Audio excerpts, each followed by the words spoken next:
Hey there, Drone Foreman here, time management and productivity coach. Welcome to this week's video.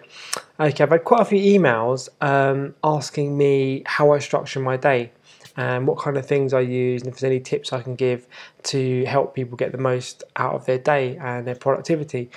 And I'd say I can tell you what I do and give you some tips on how I structure my day.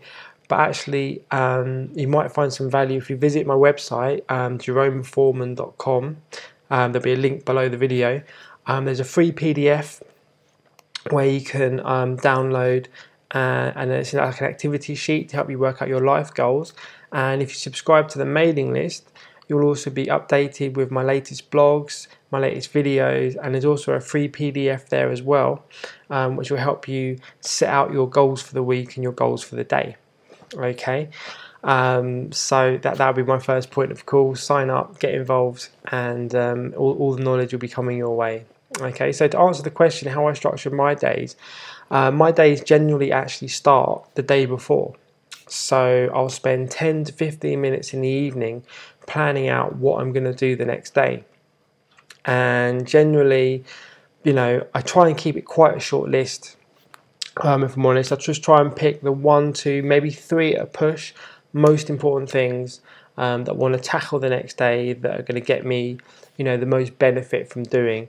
Because the problem is some people find with creating lists is they'll have like 10, 15 tasks down, and things happen. Things happen that we can't foresee, that can take up a lot of time. Maybe a car can break down, maybe we'll get lost, maybe someone won't turn up, and it just reduces your chances of getting the things done that you've planned. So rather than having a long list, try and keep it nice and short. Try and pick the most important things. If you get anything else done, it's a bonus.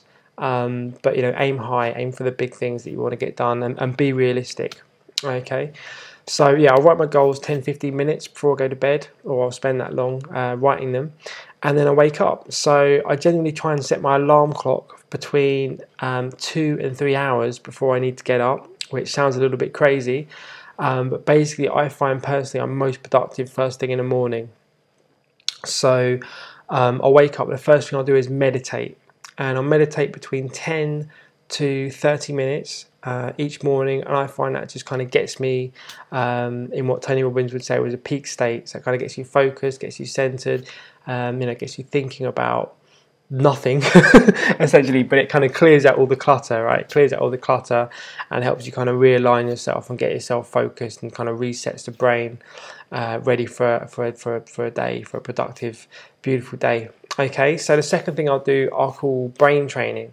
So there's a couple of apps that I use. One is called Lumosity, one is called Elevate, and they just basically, it's kind of like puzzles, memory challenges, numeracy tests, literature tests, and that just kind of fires your brain up. I find most people in the mornings, they wake up, they stretch, maybe go for a run, which is fine. I do that sometimes too, but I tend to find with the brain games, it's just, just gets your brain going, gets you fired up, gets you ready for the day ahead. Okay, when I've done that, it probably takes between 10 and 20 minutes. I will read a book. So I generally try and read something educational, something informative, again, just to warm the brain up, and something that I'm interested in, because if you read early, you've got all day to kind of contemplate it and reflect on it, and ingrain that knowledge into your brain, into your life, put it in the archives for future usage. Okay, and I'll read generally anything really, depending on how busy I am that day, between 15 minutes and 2 hours. Okay, because I generally find that I can read for longer and better first thing in the morning. So it generally depends on how my day is planned out. I also recommend, when you're planning your day, try and do the most difficult things first, or do them as early as you can in the day.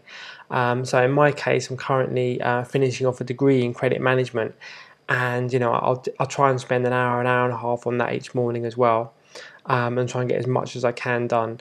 If I am very, very busy, I'll try and grab some research, compile some notes, so that when I go back to working on the assignment in the evening, if there's time, it's much more easier for me to pick up where I left off and just carry on going and dive into that. Okay, so roughly that's my day. I'll try and hit the gym at least 5 times a week. But that's kind of the things that I do every day. Behind the tasks that I also do. I'll have set times for writing my blog, for filming videos, for adding content to my website. I'm going to be writing an ebook soon, and I've got all my dates planned for that. Because something else that's very important is that when you're setting targets, when you're setting goals, when you have plans, is set a date, set a start. You need a start date and you need an end date, because otherwise, as Peter Drucker says, what gets measured gets done. If you don't set yourself deadlines, there's no sense of urgency there. I'm not saying you have to kind of whip yourself up into a state of frenzy or panic, but if you have a deadline coming and it's important to you to get the thing done, you'll get it done. If you don't have a deadline, things tend to just kind of drag on. And for me, life's about living. And, once you get something done, you can move on and do something else. The more you do, the more productive you are. It kind of speaks for itself, really. So that's it. That's my that's my routine for the day. There's some tips there. I hope they help you in terms of planning out your day and sorting out what's important to you, and, setting your life goals and your week goals. Then head over to jeromeforeman.com. Like I say, there's a free PDF down there. I'm doing a blog every week, which also has free time management and productivity tips. And if you subscribe, blah blah blah. If you subscribe to the mailing list, you'll also get some free information plus another PDF sheet, which will help you structure your day. I have to apologise, my throat's a little bit dry and I'm a little bit stumbling over my words a lot today. I'm actually 3 days into a water challenge, so I'm still eating and I haven't gone crazy.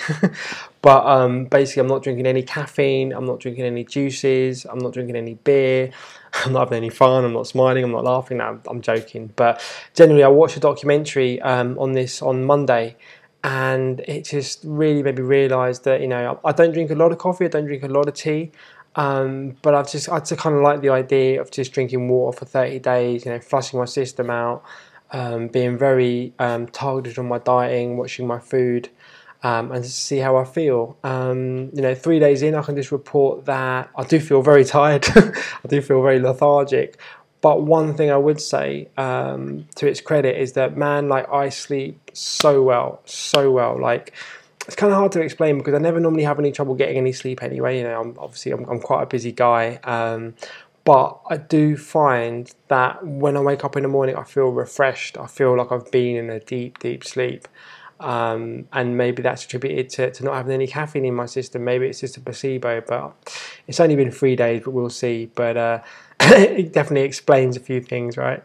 I could definitely do with a coffee right now, but we'll see in 27 days. But thank you very much for your time. Have a wonderful day, and I'll see you in the future. Bye bye.